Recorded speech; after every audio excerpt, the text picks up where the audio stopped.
Chapter 40 introduces Mr. Pickwick to a new and not uninteresting scene in the great drama of life. The remainder of the period which Mr. Pickwick had assigned as the duration of the stay at Bath passed over without the occurrence of anything material. Trinity term commenced. On the expiration of its first week, Mr. Pickwick and his friends returned to London, and the former gentleman, attended of course by Sam, straightway repaired to his old quarters at the George and Vulture. On the third morning after their arrival, just as all the clocks in the city were striking 9 individually, and somewhere about 999 collectively, Sam was taking the air in George Yard when a queer sort of fresh-painted vehicle drove up, out of which there jumped with great agility, throwing the reins to a stout man who sat beside him, a queer sort of gentleman who seemed made for the vehicle, and the vehicle for him. The vehicle was not exactly a gig, neither was it a stanhope. It was not what is currently denominated a dog-cart, neither was it a taxed cart, nor a chase cart, nor a guillotined cabriolet. And yet it had something of the character of each and every one of these machines. It was painted a bright yellow, with the shafts and wheels picked out in black, and the drivers sat in the orthodox sporting style, on cushions piled about 2 feet above the rail. The horse was a bay, a well-looking animal enough, but with something of a flash and dog-fighting air about him, nevertheless, which accorded both with the vehicle and his master. The master himself was a man about 40, with black hair and carefully combed whiskers. He was dressed in a particularly gorgeous manner, with plenty of articles of jewelry about him, all about 3 sizes larger than those which are usually worn by gentlemen, and a rough greatcoat to crown the whole. Into one pocket of his greatcoat he thrust his left hand the moment he dismounted, while from the other he drew forth with his right a very bright and glaring silk handkerchief, with which he whisked a speck or 2 of dust from his boots, and then, crumpling it in his hand, swaggered up the court. It had not escaped Sam's attention that, when this person dismounted, a shabby-looking man in a brown greatcoat shorn of divers buttons, who had been previously slinking about on the opposite side of the way, crossed over, and remained stationary close by. Having something more than a suspicion of the object of the gentleman's visit, Sam preceded him to the George and Vulture, and, turning sharp round, planted himself in the center of the doorway. "Now, my fine fellow," said the man in the rough coat in an imperious tone, attempting at the same time to push his way past. "Now, sir, what's the matter?" replied Sam, returning the push with compound interest. "Come, none of this, my man. This won't do with me," said the owner of the rough coat, raising his voice and turning white. "Here, smouch." "Well, what's amiss here?" growled the man in the brown coat, who had been gradually sneaking up the court during this short dialogue. "Only some insolence of this young man's," said the principal, giving Sam another push. "Come, none of this gammon," growled Smouch, giving him another and a harder one. This last push had the effect which it was intended by the experienced Mr. Smouch to produce, for while Sam, anxious to return the compliment, was grinding that gentleman's body against the doorpost, the principal crept past and made his way to the bar, whither Sam, after bandying a few epithetical remarks with Mr. Smouch, followed at once. "Good morning, my dear," said the principal, addressing the young lady at the bar with Botany Bay ease and New South Wales gentility. "Which is Mr. Pickwick's room, my dear?" "Show him up," said the barmaid to a waiter, without deigning another look at the exquisite in reply to his inquiry. The waiter led the way upstairs as he was desired, and the man in the rough coat followed, with Sam behind him, who, in his progress up the staircase, indulged in sundry gestures indicative of supreme contempt and defiance, to the unspeakable gratification of the servants and other lookers-on. Mr. Smouch, who was troubled with a hoarse cough, remained below and expectorated in the passage. Mr. Pickwick was fast asleep in bed when his early visitor, followed by Sam, entered the room. The noise they made in so doing awoke him. "Shaving water, Sam," said Mr. Pickwick from within the curtains. "Shave you directly, Mr. Pickwick," said the visitor, drawing one of them back from the bed's head. "I've got an execution against you at the suit of Bardell. Here's the warrant. Come in, please. Here's my card. I suppose you'll come over to my house?" Giving Mr. Pickwick a friendly tap on the shoulder, the sheriff's officer, for such he was, threw his card on the counterpane and pulled a gold toothpick from his waistcoat pocket. "Namby's the name," said the sheriff's deputy, as Mr. Pickwick took his spectacles from under the pillow and put them on to read the card. "Namby, Bell Alley, Coleman Street." At this point, Sam Weller, who had had his eyes fixed hitherto on Mr. Namby's shining beaver, interfered. "Are you a Quaker?" said Sam. "I'll let you know I am before I've done with you," replied the indignant officer. "I'll teach you manners, my fine fellow, on one of these fine mornings." "Thank ye," said Sam. "I'll do the same to you. Take your hat off. With this, Mr. Weller, in the most dexterous manner, knocked Mr. Namby's hat to the other side of the room with such violence that he had very nearly caused him to swallow the gold toothpick into the bargain. "Observe this, Mr. Pickwick," said the disconcerted officer, gasping for breath. "I have been assaulted in the execution of my duty by your servant in your chamber. I'm in bodily fear. I call you to witness this." "Don't witness nothin', sir," interposed Sam. "Shut your eyes up tight, sir. I'd pitch him out of the winder, only he couldn't fall far enough 'cause of the leads outside." "Sam," said Mr. Pickwick in an angry voice as his attendant made various demonstrations of hostilities, "if you say another word or offer the slightest interference with this person, I discharge you that instant." "But, sir," said Sam. "Hold your tongue," interposed Mr. Pickwick. "Take that hat up again." But this Sam flatly and positively refused to do, and after he had been severely reprimanded by his master, the officer, being in a hurry, condescended to pick it up himself, venting a great variety of threats against Sam meanwhile, which that gentleman received with perfect composure, merely observing that if Mr. Namby would have the goodness to put his hat on again, he would knock it into the latter end of next week. Mr. Namby, perhaps thinking that such a process might be productive of inconvenience to himself, declined to offer the temptation, and soon after called up Smouch. Having informed him that the capture was made, and that he was to wait for the prisoner until he should have finished dressing, Namby then swaggered out and drove away. Smouch, requesting Mr. Pickwick in a surly manner to be as alive as he could, for it was a busy time, drew up a chair by the door and sat there until he had finished dressing. Sam was then dispatched for a hackney coach, and in it the triumvirate proceeded to Coleman Street. It was fortunate the distance was short, for Mr. Smouch, besides possessing no very enchanting conversational powers, was rendered a decidedly unpleasant companion in a limited space by the physical weakness to which we have elsewhere adverted. The coach, having turned into a very narrow and dark street, stopped before a house with iron bars to all the windows, the doorposts of which were graced by the name and title of Namby, officer to the sheriffs of London, the inner gate having been opened by a gentleman who might have passed for a neglected twin brother of Mr. Smouch, and who was endowed with a large key for the purpose. Mr. Pickwick was shown into the coffee-room. This coffee-room was a front parlor, the principal features of which were fresh sand and stale tobacco smoke. Mr. Pickwick bowed to the three persons who were seated in it when he entered, and having dispatched Sam for Perker, withdrew into an obscure corner, and looked thence with some curiosity upon his new companions. One of these was a mere boy of 19 or 20, who, though it was yet barely 10 o'clock, was drinking gin and water and smoking a cigar, amusements to which, judging from his inflamed countenance, he had devoted himself pretty constantly for the last year or two of his life. Opposite him, engaged in stirring the fire with the toe of his right boot, was a coarse, vulgar young man of about 30, with a sallow face and harsh voice, evidently possessed of that knowledge of the world and captivating freedom of manner which is to be acquired in public-house parlors and at low billiard tables. The third tenant of the apartment was a middle-aged man in a very old suit of black, who looked pale and haggard, and paced up and down the room incessantly, stopping now and then to look with great anxiety out of the window as if he expected somebody, and then resuming his walk. "You'd better have the loan of my razor this morning, Mr. Airsley," said the man who was stirring the fire, tipping the wink to his friend the boy. "Thank you. No, I shan't want it. I expect I shall be out in the course of an hour or so," replied the other in a hurried manner. Then, walking again up to the window and once more returning disappointed, he sighed deeply and left the room, upon which the other two burst into a loud laugh. "Well, I never saw such a game as that," said the gentleman who had offered the razor, whose name appeared to be Price. "Never," Mr. Price confirmed the assertion with an oath, and then laughed again when, of course, the boy, who thought his companion one of the most dashing fellows alive, laughed also.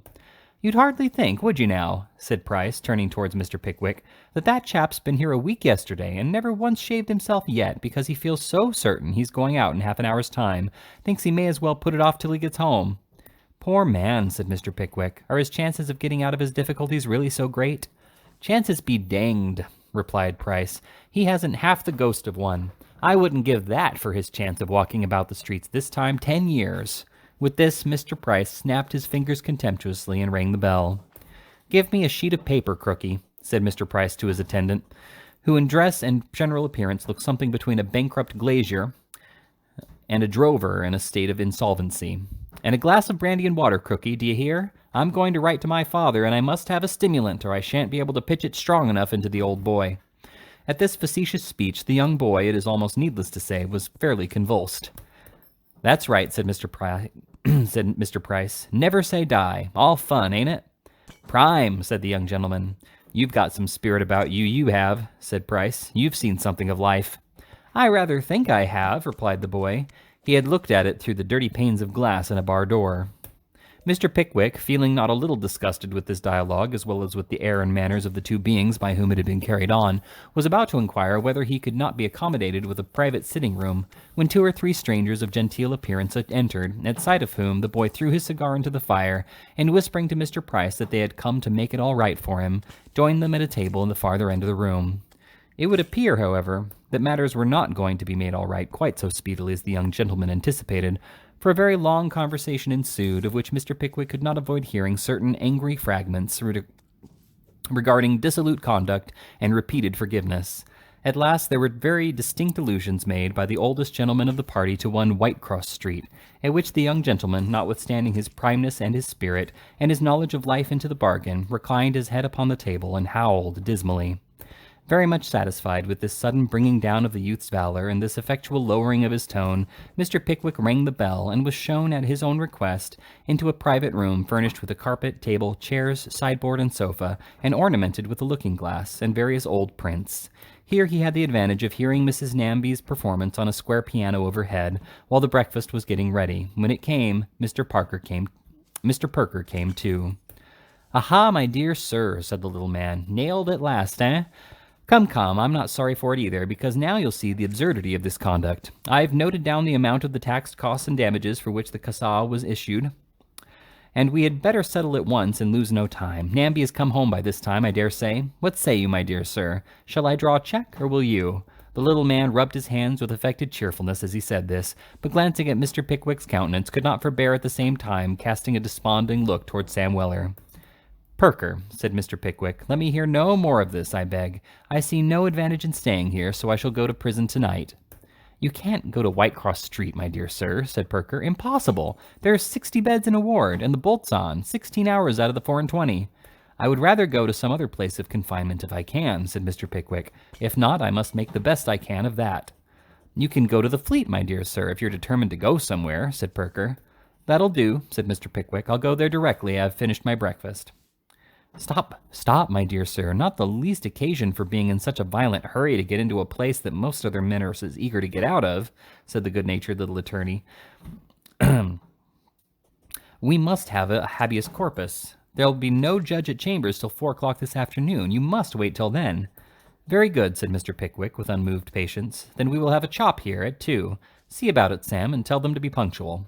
Mr. Pickwick remaining firm, despite all the remonstrances and arguments of Perker, the chops appeared and disappeared in due course. He was then put into another hackney coach and carried off to Chancery Lane, after waiting half an hour or so for Mr. Namby, who had a select dinner party and could on no account be disturbed before.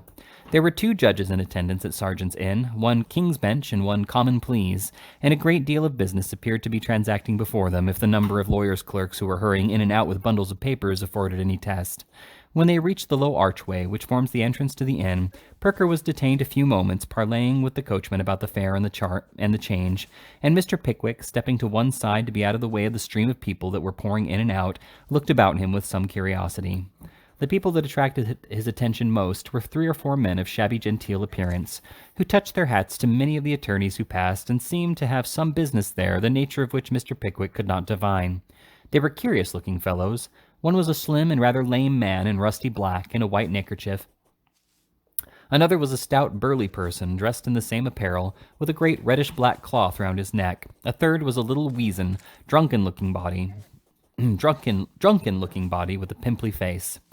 They were loitering about with their hands behind them, and now and then, with an anxious countenance, whispered something in the ear of some of the gentlemen with papers, as they hurried by. Mr. Pickwick remembered to have very often observed them lounging under the archway when he had been walking past, and his curiosity was quite excited to know to what branch of the profession these dingy-looking loungers could possibly belong. He was about to propound the question to Namby, who kept close beside him, sucking a large gold ring on his little finger, when Perker bustled up, and observing that there was no time to lose, led the way into the inn. As Mr. Pickwick followed, the lame man stepped up to him, and civilly touching his hat, held out a written card, which Mr. Pickwick, not wishing to hurt the man's feelings by refusing, courteously accepted and deposited in his waistcoat pocket. "Now," said Perker, turning round before he entered one of the offices to see that his companions were close behind him. "In here, my dear sir. Hallo, what do you want?" This last question was addressed to the lame man, who, unobserved by Mr. Pickwick, made one of the party. In reply to it, the lame man touched his hat again with all imaginable politeness, and motioned towards Mr. Pickwick. "No, no," said Perker with a smile. "We don't want you, my dear friend. We don't want you." "I beg your pardon, sir," said the lame man. "The gentleman took my card. I hope you will employ me, sir." The gentleman nodded to me. "I'll be judged by the gentleman himself." "You nodded to me, sir?" "Pooh-pooh, nonsense. You didn't nod to anybody, Pickwick." "A mistake, said Perker. "The gentleman handed me his card," replied Mr. Pickwick, producing it from his waistcoat pocket. "I accepted it, as the gentleman seemed to wish it. In fact, I had some curiosity to look at it when I should be at leisure. The little attorney burst into a loud laugh, and returning the card to the lame man, informing him it was all a mistake, whispered to Mr. Pickwick as the man turned away in dudgeon that he was only a bail. "A what?" exclaimed Mr. Pickwick. "A bail," replied Perker. "A bail?" "Yes, my dear sir. 6 of 'em here. Bail you to any amount and only charge 1/2 crown. Curious trade, isn't it?" said Perker, regaling himself with a pinch of snuff. "What? Am I to understand that these men earn a livelihood by waiting about here to perjure themselves before the judges of the land at the rate of 1/2 crown of crime?" exclaimed Mr. Pickwick, quite aghast at the disclosure. "Why, I don't exactly know about perjury, my dear sir," replied the little gentleman. "Harsh word, my dear sir, very harsh word indeed. It's a legal fiction, my dear sir, nothing more." Saying which, the attorney shrugged his shoulders, smiled, took a second pinch of snuff, and led the way into the office of the judge's clerk. This was a room of specially dirty appearance, with a very low ceiling and old paneled walls, and no badly lighted, that although it was broad day outside, great tallow candles were burning on the desks. At one end was a door leading to the judge's private apartment, round which were congregated a crowd of attorneys and managing clerks, who were called in the order in which their respective appointments stood upon the file. Every time this door was opened to let a party out, the next party made a violent rush to get in, and as in addition to the numerous dialogues which passed between the gentlemen who were waiting to see the judge, a variety of personal squabbles ensued between the greater part of those who had seen him, there was as much noise as could well be raised in an apartment of such confined dimensions. Nor were the conversations of these gentlemen the only sounds that broke upon the ear. Standing on a box behind a wooden bar at another end of the room was a clerk in spectacles who was taking the affidavits, large batches of which were from time to time carried into the private room by another clerk for the judge's signature. There were a large number of attorneys' clerks to be sworn, and it being a moral impossibility to swear them all at once, the struggles of these gentlemen to reach the clerk in spectacles were like those of a crowd to get in at the pit door of a theater when gracious majesty honors it with his presence. Another functionary, from time to time, exercised his lungs in calling over the names of those who had been sworn, for the purpose of restoring to them their affidavits after they had been signed by the judge, which gave rise to a few more scuffles, and all these things going on at the same time occasioned as much bustle as the most active and excitable person could desire to behold. There were yet another class of persons, those who were waiting to attend summonses their employers had taken out, which it was optional to the attorney on the opposite side to attend or not, and whose business it was from time to time to cry out the opposite attorney's name to make certain that he was not in attendance without their knowledge. For example, leaning against the wall close beside the seat Mr. Pickwick had taken was an office lad of 14 with a tenor voice, near him a common law clerk with a bass one. A clerk hurried in with a bundle of papers and stared about him. "Sniggle and blink," cried the tenor. "Porkin and snob," growled the bass. "Stumpy and deacon," said the newcomer. Nobody answered. The next man who came in was bailed by the whole three, and he in his turn shouted for another firm, and then somebody else roared in a loud voice for another, and so forth. All this time the man in the spectacles was hard at work, swearing the clerks, the oath being invariably administered without any effort of punctuation, and usually in the following terms. "Take the book in your right hand, this is your name in handwriting, you swear that the contents of this your affidavit are true, so help you God, a shilling you must get change, I haven't got it." "Well, Sam," said Mr. Pickwick, "I suppose they are getting the habeas corpus ready." "Yes," said Sam, "and I wish they'd bring out the habeas carcass. It's very unpleasant keeping us waiting here. I'd have got 6 of habeas carcasses ready, packed up and all, by this time." What sort of cumbrous and unmanageable machine Sam Weller imagined a habeas corpus to be does not appear, for Perker at that moment walked up and took Mr. Pickwick away. The usual forms having been gone through, the body of Samuel Pickwick was soon afterwards confided to the custody of the tipstaff, to be by him taken to the warden of the Fleet Prison, and there detained until the amount of the damages and costs in the action of Bardell against Pickwick was fully paid and satisfied. "And that," said Mr. Pickwick, laughing, "will be a very long time. Sam, call another hackney coach. Perker, my dear friend, goodbye." "I shall go with you and see you safe there," said Perker. "Indeed," replied Mr. Pickwick, "I'd rather go without any other attendant than Sam. As soon as I get settled, I will write and let you know, and I shall expect you immediately. Until then, goodbye." As Mr. Pickwick said this, he got into the coach, which had by this time arrived, followed by the tipstaff. Sam having stationed himself on the box, it rolled away. "A most extraordinary man, that," said Perker, as he stopped to pull on his gloves. "What a bankrupt he'd make, sir," observed Mr. Loughton, who was standing near. "How he would bother the commissioners. He'd set 'em at defiance if they talked of committing him, sir." The attorney did not appear very much delighted with his clerk's professional estimate of Mr. Pickwick's character, for he walked away without deigning any reply. The hackney coach jolted along Fleet Street, as hackney coaches usually do. The horses went better, the driver said, when they had anything before them. They must have gone at a most extraordinary pace when there was nothing. And so the vehicle kept behind a cart. When the cart stopped, it stopped, and when the cart went on again, it did the same. Mr. Pickwick sat opposite the tipstaff, and the tipstaff sat with his hat between his knees, whistling a tune, and looking out of the coach window. Time performs wonders. By the powerful old gentleman's aid, even a hackney coach gets over half a mile of ground. They stopped at length, and Mr. Pickwick alighted at the gate of the Fleet. The tipstaff, just looking over his shoulder to see that his charge was following close at his heels, preceded Mr. Pickwick into the prison. Turning to the left after they had entered, they passed through an open door into a lobby, from which a heavy gate, opposite to that by which they had entered, and which was guarded by a stout turnkey with the key in his hand, led at once into the interior of the prison. Here they stopped while the tipstaff delivered his papers, and here Mr. Pickwick was apprised that he would remain until he had undergone the ceremony, known to the initiated as sitting for your portrait. "Sitting for my portrait?" said Mr. Pickwick. "Having your likeness taken, sir," replied the stout turnkey. "We're capital hands at likenesses here. Take 'em in no time, and always exact. Walk in, sir, and make yourself at home." Mr. Pickwick complied with the invitation and sat himself down, when Mr. Weller, who stationed himself at the back of the chair, whispered that the sitting was merely another term for undergoing an inspection by the different turnkeys, in order that they might know prisoners from visitors. "Well, Sam," said Mr. Pickwick, "then I wish the artists would come. This is rather a public place." "They won't be long, sir, I dare say," replied Sam. "There's a Dutch clock, sir." "So I see," observed Mr. Pickwick. "And a birdcage, sir," says Sam. "Wheels within wheels, a prison in a prison, ain't it, sir?" As Mr. Weller made this philosophical remark, Mr. Pickwick was aware that his sitting had commenced. The stout turnkey, having been relieved from the lock, sat down and looked at him carelessly from time to time, while a long, thin man who had relieved him thrust his hands beneath his coat-tails, and planting himself opposite, took a good long view of him.